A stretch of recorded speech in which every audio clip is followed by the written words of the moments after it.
Bonsoir, bienvenue à tous. Merci de nous retrouver pour ce nouveau numéro de Croco Hebdo. Un Croco Hebdo, nous allons revenir sur le match amical. C'était jeudi dernier au Costières face à Toulouse et on évoquera bien sûr le match à venir. Ce sera lundi soir. Il faudra patienter jusqu'à lundi, la réception du Havre pour la 30e journée. Pour parler de tout ça avec nous et pour parler de lui également, Yacine Adou est avec nous. Merci Yacine d'être notre invité sur Croco Hebdo. Et puis Olivier, ça va Olivier? Ouais, je suis tout seul, désolé. Il n'y a pas Patrick. Alors du coup, j'ai mis plus de couleurs. J'ai fait un effort sur les couleurs, comme Patrick. Moi, j'hésitais parce que c'est lui qui l'aimait d'habitude. Et puis... Bon, voilà. Bon, Patrick, on le salue quelque part en Espagne. Je ne sais pas comment, le jour de France-Espagne, on est en Espagne. Je ne sais pas quelle est son idée étrange. Ah, Patrick, mais il est comme ça. Des fois, il nous surprendra toujours. Par contre, il était au match, lui. Jeudi soir. Et il m'a raconté rapidement tout ça. Il m'a dit que c'était plutôt un bon match, très agréable, avec une première mi-temps et des buts. But de Sédou Koné. On n'a pas filmé, on est vraiment désolé, donc on ne pourra pas vous montrer ces images-là. Mais effectivement, même face à une équipe de Ligue 1 qui était venue, bon, c'est un match amical, il ne faut pas se raconter l'histoire, mais qui était venue pour garder la forme, et bien, le Nîmes Olympique a déroulé plutôt un beau jeu. Vous avez fait la première mi-temps sur le banc, c'est ça? Vous êtes rentré en deuxième mi-temps, Yacine? Oui, c'est ça, je suis rentré. Voilà quoi, pas trop d'inquiétude, de stress, pas trop de complexe par rapport à cette équipe de Ligue 1. Non, on a joué comme un petit match de championnat, quoi, et on n'a pas regardé qui c'était en face, Toulouse ou pas Toulouse. D'ailleurs, il manquait quelques joueurs titulaires, malgré qu'ils avaient une bonne équipe. Et voilà, on a fait un bon petit match et on a été récompensé par la victoire. But de Sédou Koné, but de Riyad Nouri. On va regarder les compos, la compo qui a évolué bien sûr, ça sert aussi à ça. Yacine qui a remplacé Boubi, qui était capitaine en l'absence de Benoît Poulet. Ouais, il a retrouvé une position dans l'entrejeu, puisqu'il jouait latéral droit depuis 2 rencontres. Oui, alors regardez, Yacine nous disait qu'en face, effectivement, avec l'équipe de Toulouse, il n'y avait pas forcément l'équipe type, mais en face, ce n'était pas forcément l'équipe type non plus du côté du Nîmes Olympique. Avec Mathieu Robaille, Vincent Granic devrait revenir sur le terrain dans pas trop longtemps. Et puis, Nicolas Bénézé, Koné, tout ça, Nouri, on a l'habitude. Derrière, Carlier pour en lieu et place de notre capitaine Benoît. Et puis, Sidibé, Bosch, Fanchon, une équipe donc, qui a évolué avec en deuxième mi-temps la rentrée dans les buts de Idar Al-Shaibani. Et puis des essais, l'essai de Sall, et c'est non concluant a priori, Yacine Adou, ce jeune joueur qui ne restera pas au Nîmes Olympique, et des joueurs de la réserve, des jeunes, comme Lançon, Ben Saïd, Briançon, qui ont fait leur début, et ça s'est plutôt bien passé. Ils ont fait une bonne deuxième mi-temps, beaucoup d'envie, beaucoup d'énergie, et voilà quoi. Ils ont su saisir leur chance. C'est ce qu'on attend. Ben Saïd qu'on connaissait déjà. Oui, c'est vrai qu'il a déjà Après, il faut aussi noter le retour de Baldé. Oui. Ça, c'est très important. Ça fait, Habib Jean Baldé, qui était revenu avec la réserve, mais depuis quelques matchs. Il joue à équipe 1, ça fait plaisir. On le salue parce que c'est vrai qu'il avait été l'artisan de la montée l'an dernier, qu'il a été très très bon. Et puis, il n'est pas épargné par les blessures cette saison. Et voilà, il revient, donc c'est une bonne nouvelle aussi pour les Crocos et pour lui. Blessure très longue, et puis au moment où il a cru revenir en début d'année, crac, il s'est refait mal et il a perdu 2 mois de plus. On va écouter Victor Zwenka à l'issue de ce match-là. Victor Zwenka, le coach des Nîmois, plutôt serein, tranquille. Voilà, un bon petit match, on l'écoute. C'était une occasion pour nous de jouer une équipe de première division avec un potentiel physique important, de la qualité dans le jeu, parce que quand on voit l'organisation de cette équipe avec Zebina derrière, avec Capou surtout au milieu, Siriex, Braten, les flèches devant qui courent de partout. Donc pour nous, c'était très bien de faire ce genre de rencontre parce que ça nous permet aussi d'abord d'être encore dans la compète, parce que même si c'est un match amical, ça nous permet d'être dans la compète, de jouer, de faire jouer certains joueurs qui ont un peu du temps de jeu à gagner. Et puis naturellement, c'est faire un match amical, mais c'est surtout aussi pour faire une belle prestation puis le gagner. Et naturellement, ça sera une autre rencontre lundi soir parce qu'il y aura un adversaire avec encore des ambitions de nous battre naturellement à domicile. Donc il faudra être encore plus performant que ce que l'on a fait ce soir. Merci à David Dagneau pour ces images, cette interview d'après-match. Oui, Victor Zwenka, une analyse tranquille. C'est vrai qu'en face, quand même, y a du solide, hein, Zebina, Capou, c'est de l'équipe de France tout ça. Hein. Et puis c'est surtout une belle équipe de Toulouse qui déjà marche bien en Ligue 1. Et puis il voulait garder du rythme, donc il a fait face à une très très bonne opposition. Voilà, je pense que c'est un bon choix, d'équipe. Et puis la première mi-temps des Nîmois est à retenir. Voilà, donc non, il avait de quoi être satisfait jeudi, quoi. Et Sédou Koné et Riyad Nouri qui ont marqué. On est sûr que Sédou Koné, ça lui fait plaisir. Il aime ça. Il enchaîne. Marquer, Sédou Koné. Alors, on est resté avec vous pour revenir à la Ligue 2 sur une belle victoire. Une victoire nette, sans bavure, 3-0 à l'extérieur, au Mans. Certes, on va revoir les résultats, chez une équipe qui, elle, est en plein doute, en pleine difficulté, voilà, et en pleine difficulté financière également. C'est pas facile du côté du Mans, mais ce match-là, vous y étiez. Yacine, ça a bien déroulé de votre côté. Ouais, on a fait un bon match et on a pris le match par le bon bout. Dès les 10 premières minutes de jeu, on a su avoir des occasions et poser le jeu. Malgré que c'est vrai que le Mans n'était pas aussi... j'ai trouvé ça un petit peu faible, mais bon, on a su se rendre le match facile. Et on a gagné au final 3-0. Au final 3-0, une victoire nette sans bavure. On a vu et revu ce match-là, Olivier. Il n'y avait pas de doute. Hein. Non, comme je l'avais dit, il n'y avait qu'une équipe sur le terrain ce jour-là. C'est-à-dire que les Nîmois ont bien entamé la partie comme ils le font habituellement. Ils ont su déjà dominer l'entrejeu. Puis après, avec nos flèches devant, on a eu beaucoup d'occasions. On a souffert un tout petit peu en début de seconde mi-temps, sur 5 minutes, où vraiment ils ont mis une petite pression. Mais les Crocos ont fait le dos rond, puis après derrière ça a enchaîné. Le deuxième but a fait très mal, et puis voilà, le troisième. Et puis, bon. Voilà. Il n'y avait rien à dire, Nîmes était vraiment supérieur à cette équipe du Mans. Voilà. Et ça a fait du bien après ce semi-échec, ce match nul concédé à la maison face à Tours, 1-1. On se souvient, même si un match nul à la maison, c'est pas non plus catastrophique, que ça avait vraiment fait un peu la gueule après dans les vestiaires, dans le couloir, Yacine. C'était bien de repartir de l'avant.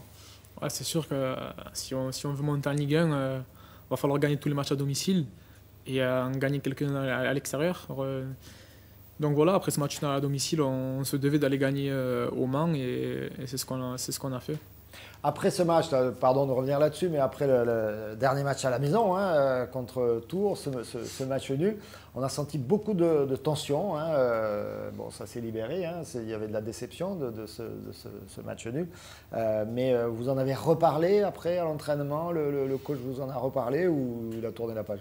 Non, il a reparlé du match comme tous les matchs. Que ce soit des victoires ou des défaites ou des matchs nuls, il en parle, il fait le débrief et après on se concentre sur le prochain match. Il n'a pas dit plus que ça. Voilà, pas de langue de bois chez Victor Zwenka. Non, il a été correct, il a dit ce qui allait pas, ce qui allait. Et après voilà, on a tourné la page et on s'est concentré sur le match du Mans. Concentré et bien concentré puisqu'on a vu le résultat.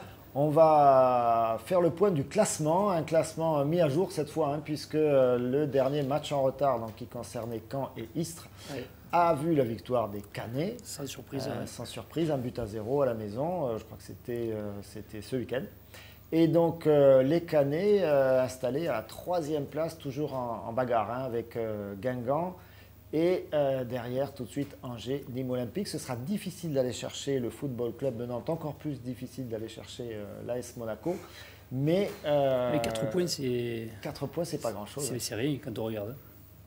Seulement, c'est vrai, toutes les équipes de devant ont élevé un peu leur niveau de jeu. Ils perdent très peu de points actuellement. Et même nous, on s'aperçoit que même en gagnant, on a du mal à... revenir. On part de loin quand même. On revient de très loin. Il faut se rappeler, il ne faut pas oublier, il faut se rappeler qu'on a mis du temps pour rentrer dans cette saison-là. Même s'il y avait de la qualité de jeu dès le mois d'août, il a fallu du temps pour que les résultats suivent. Et forcément, on le paye aujourd'hui puisque il suffit d'être accroché une fois à domicile et puis hop, on s'aperçoit que c'est difficile de revenir. Mais je dirais qu'on a la chance quand même de recevoir des gros comme Angers. Qui c'est qu'on a Auxerre qui est décroché. Monaco sera sans doute champion, mais on va les recevoir aussi. Donc, c'est toujours mieux que de se déplacer dans ces matchs-là. Vous le sentez ça? Pourtant, vous êtes à l'aise maintenant également à l'extérieur, mais vous le sentez qu'à domicile, c'est compliqué de venir vous chercher quand même aujourd'hui. Ouais, c'est sûr qu'à domicile, on a fait des bonnes performances. Et les équipes qui viennent au Costières nous craignent un petit peu. Donc, c'est pour ça que contre Tours, on a joué une belle équipe de Tours qui a joué avec ses valeurs et ses qualités.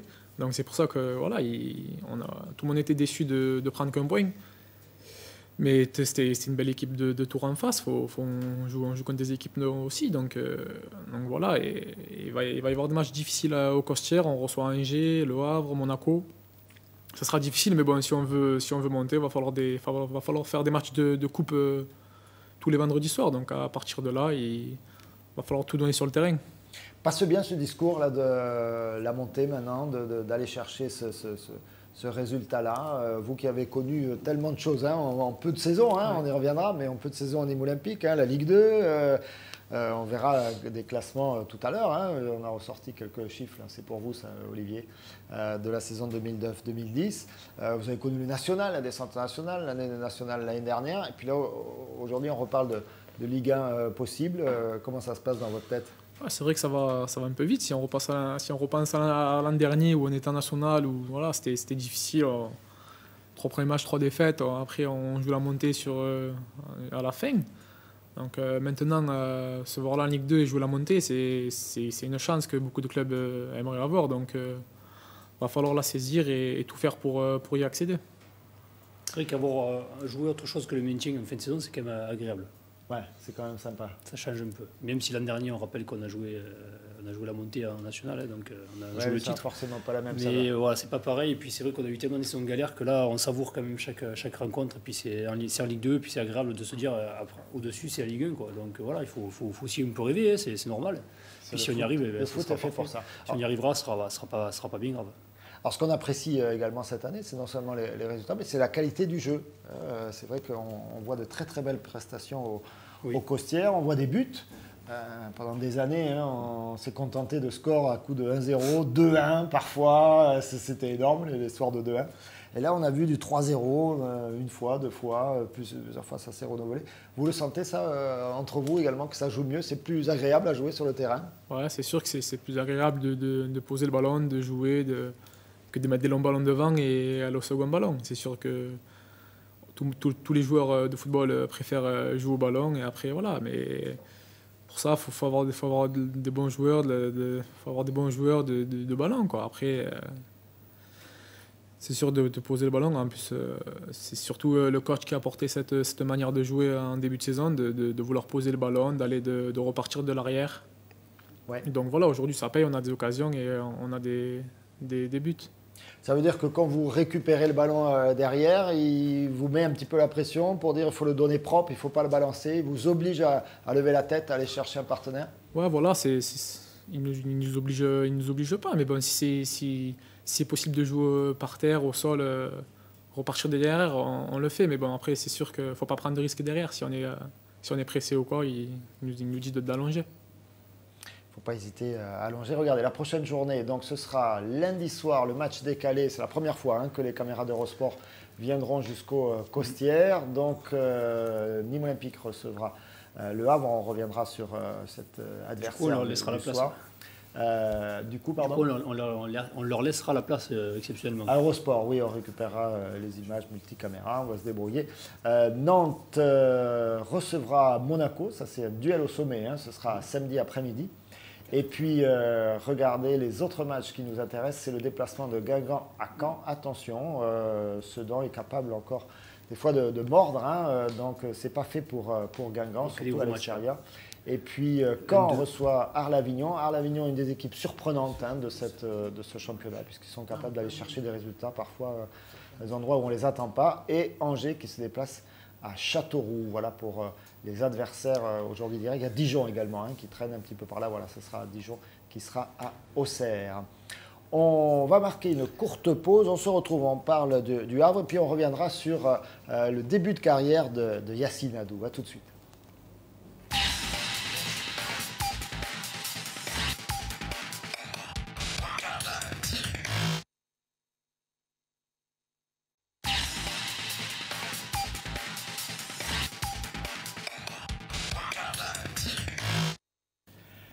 Croco Hebdo, la deuxième partie, je mets un peu d'ordre dans mes fiches avec Yacine Adou avec nous bien sûr et puis Olivier Martinez. Alors cette saison Yacine, vous êtes assez présent. Vous n'êtes pas forcément titulaire indiscutable à tous les matchs, mais vous êtes assez présent. 18 matchs, dont 14 titulaires, 1250 minutes de match. Donc vous êtes, voilà, vous faites quand même partie pas des tout premiers choix de Victor Zanca, mais pas loin, quoi. Vous êtes juste 12e, 13e homme, quoi. Voilà, c'est un peu ça l'idée. Comment vous le vivez, ça?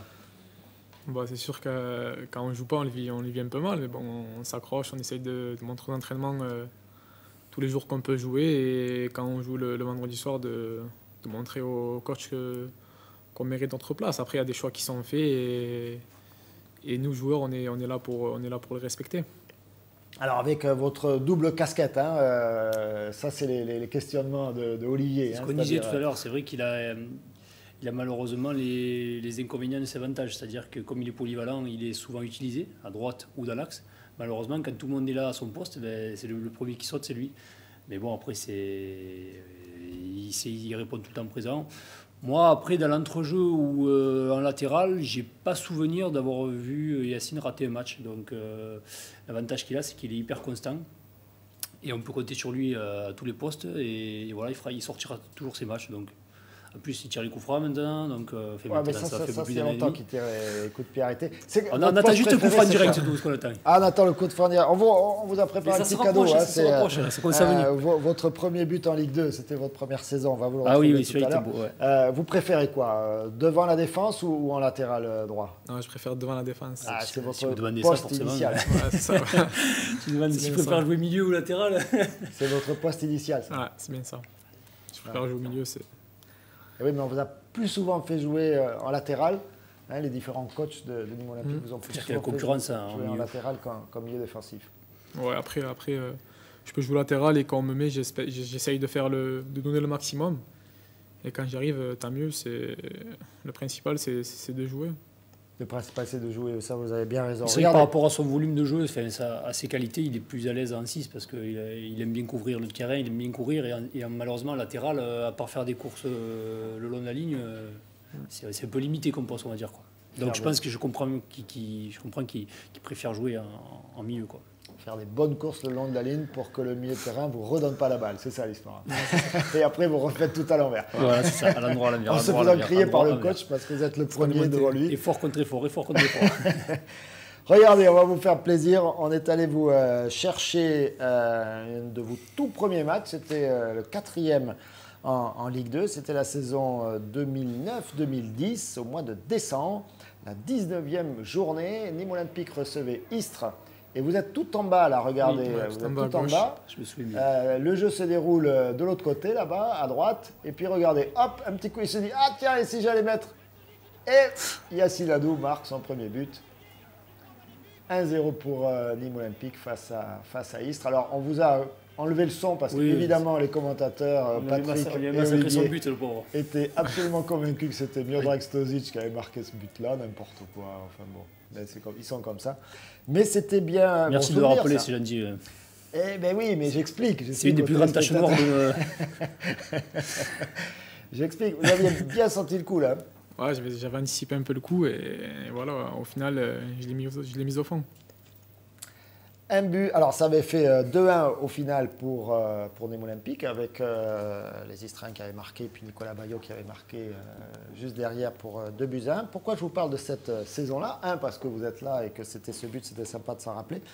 Et 2, parce que lors de cette saison 2009-2010, on l'a un peu vite oublié, Nîmes Olympique avait taquiné le très haut du classement. À la 22e journée, les Crocos étaient 3e. Excusez du peu, jeunes gens. Je n'ai pas souvenir. Et plus précis, à la 30e et 31e journée, donc on n'y est pas encore cette année, la 30e journée, Nîmes Olympique était 4e. Regardez ce tableau qu'on vous a préparé, il faut comprendre. Regardez, les journées, c'est facile, c'est la colonne de gauche. Ensuite, vous avez le classement du Nîmes Olympique et les points du Nîmes Olympique. Et à côté, vous avez l'équipe qui a fini 3e, effectivement, c'est l'équipe d'Arles-Avignon, la CR L'Avignon. À l'époque, oui, c'était déjà la CR Avignon, pardon, je vais y arriver. Et regardez, le Nîmes Olympique était 4e avec 45 points. Il y en a déjà 47 aujourd'hui. Devant l'ACA qui, au final, va rattraper tout le monde et s'installer à cette 3e place. Le Nîmes Olympique n'avait absolument pas su bien finir sa saison. 5 petits points seulement. Il fallait 60 points alors. Voilà.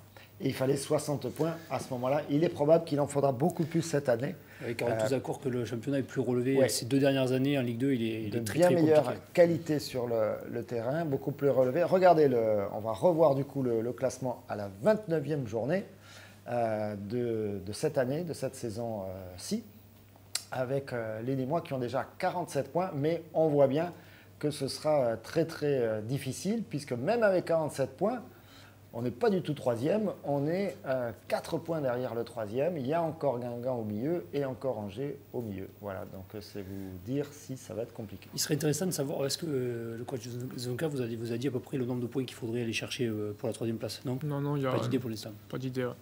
Il n'y a pas d'objectif en termes de points. Ouais, difficile à estimer c'est pour ça parce j'aurais été que curieux.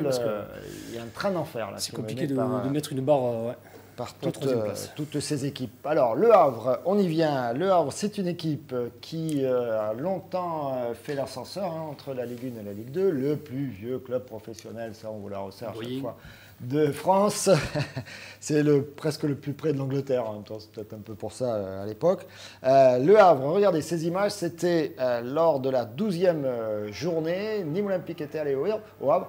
Et c'est un peu un des moments déclic pour les Rouges, puisque les coéquipiers de Sédou Koné, et que l'on voit à l'instant, se sont dit à partir de ce moment-là, peut-être qu'à force de bien jouer, on peut peut-être aussi se mettre à gagner, même si on fait encore quelques mauvaises passes, comme on vient de le voir sur cette action-là. Et il y aura un match nul lors de cette journée au Havre, mais avec une très très belle prestation des Nîmois. Vous n'aviez pas participé à ce match, Yacine? Vous étiez sur le banc ou pas? Vous aviez fait le déplacement ou pas? Franchement, j'en ai pas le souvenir. Oui, donc peut-être que vous n'êtes pas rentré évidemment, mais vous étiez peut-être pas sur le banc sur ce match-là. Je vous dis une bêtise, vous avez fait tout le match, regardez. Je dis une bêtise. Je n'ai pas souvenir. Oui, vous n'en souvenez pas, mais vous avez fait tout le match. C'était un piège en fait. Non, c'est moi qui m'embrouille. Non, je vous dis je ne vais pas y arriver. Allez, non, vous n'étiez pas à ce match-là. C'est mon dernier prix. Vous étiez la journée précédente. Vous n'aviez pas fait le déplacement au Havre. Le but des Havrais sur ce corner, le coup de pied arrêté qui fait mal, ce ballon qui se balade au milieu de la surface. Mais les Nîmois ne se sont pas démoralisés et on va le voir en deuxième mi-temps. On va enchaîner tout de suite les actions de la deuxième mi-temps. Il y a eu beaucoup d'occasions. Et on va voir que vraiment vous étiez tout à fait dans le coup avec, regardez, Vincent Granic à la baguette. Et là, ça revient et hop, Vincent Granic qui marque un partout. Il y aura également d'autres occasions avec Maury Ogunbiyi qui a très bon service de Ogunbiyi. Cette passe-là, regardez Vincent Granic. Ça va très vite. Compliqué le football des fois. Voilà, magnifique Vincent Granic. Encore des occasions, il y en aura des occasions pour les Nîmois. Sédou Koné qui se bat, qui conserve le ballon, pas facile, hop, et qui arrive à envoyer un missile bien capté. Dans son style particulier. On se dit qu'il ne peut plus rien faire avec le ballon et hop, il arrive à sortir un tir. Regardez Maury Ogunbiyi dans un trou de souris qui arrive à faire la passe. Et c'est Nicolas Bénézé qui bute sur le gardien. Il y aura également quelques réactions des Bleus Ciel, mais Cyril Merville, impeccable. Donc on s'attend à un match ouvert. Alors, on s'attend à un match ouvert. Les Havrais ne sont pas les champions du monde des déplacements. Ils sont à 43 points, ils sont 8e, ils n'ont plus grand-chose à jouer. 43 points, on sait que le maintien est assuré. Surtout en étant... Regardez encore cette magnifique action de Sédou Koné qui ne trouve que le petit filet. Les Nîmois très présents à la récupération du ballon. Et là, ça va bien servir. Non, vraiment, beaucoup d'occasions ce match-là. Bénézé, Granic. Et Granic qui lève un petit peu trop sa frappe. Alors, les Havrais, je vous disais, réussissent très très bien chez eux. Même si là, ils sont accrochés par Nîmes Olympique. Par contre, ils ont beaucoup plus de mal à l'extérieur. Ils ont gagné quand même 3 fois, mais face à des équipes plutôt mal classées. Regardez encore cette belle occasion. Face à Sedan, c'était en début de championnat, face à Laval. Et un peu plus récemment, lors de la 22e journée, c'était à Ajaccio, face au Gazélec. 3 victoires, 4 nuls tout de même. Et 7 défaites, ils sont 13e à ce classement à l'extérieur. Les Havrais, donc, parfaitement prenables, même si on sait que les équipes qui sont comme ça libérées, Yacine, sont pas forcément les plus faciles à jouer. Ouais, c'est sûr, ils vont venir libérés, donc ils vont jouer, ils vont faire le match sans aucune pression. Donc, des fois, c'est les équipes les plus dangereuses à jouer. Olivier, comment vous sentez ce match-là? Mais moi, comme je disais avec Yacine hors antenne, ce qui m'inquiète, c'est que ça va être la première fois de la saison où on va devoir jouer en connaissant tous les autres scores, tous les autres résultats des rencontres. Alors, il va y avoir de la casse sans doute, mais est-ce qu'on va pouvoir supporter, enfin, est-ce que ça ne va pas nous gêner dans la préparation, dans notre jeu, d'avoir une certaine pression en cas de victoire encore de Guingamp ou de Caen? Voilà, comment on va le gérer, je ne sais pas. Ça va être la première fois, donc bien sûr, le coach va leur demander de faire abstraction, de ne pas penser à ces résultats-là, de jouer son propre jeu, de jouer son match. Mais bon, on ne peut pas l'empêcher inconsciemment de se dire il ne faut pas perdre parce que là, on va être décroché, quoi. Donc voilà, bon, après, ils ont l'habitude, hein, ce genre de rencontre, la pression, ils la connaissent, ça fait partie de leur métier. Mais bon, ça va être intéressant de voir comment ils vont réagir en jouant dernier dans cette journée, quoi. En jouant les derniers lundi. Alors du coup, il y a aussi à gérer l'entraînement. C'est long. L'horaire aussi, les 15 jours de décalage entre les deux matchs. Il y a eu certes ce match amical, mais tout le monde ne l'a pas joué. Le match n'est pas vendredi soir, mais lundi. Qu'est-ce qui vous fait faire l'entraînement? Il vous fait tourner en rond, non, à force? Non, on a un programme bien précis et on travaillera toute la semaine pour être en forme lundi soir. Donc là, vous avez l'entraînement cet après-midi. On va vous libérer pas trop tard, mais bon, on est à l'heure là dans l'enregistrement. Vous avez l'entraînement cet après-midi. Il a fait des doubles entraînements, des journées avec 2 entraînements par jour. Ouais, que le mardi ou un double après les autres jours, c'est 1 par jour. Ça va le rythme d'entraînement? Comment il est à l'entraînement, Victor Zwenka? Il paraît qu'il crie beaucoup. Il crie sur vous un peu?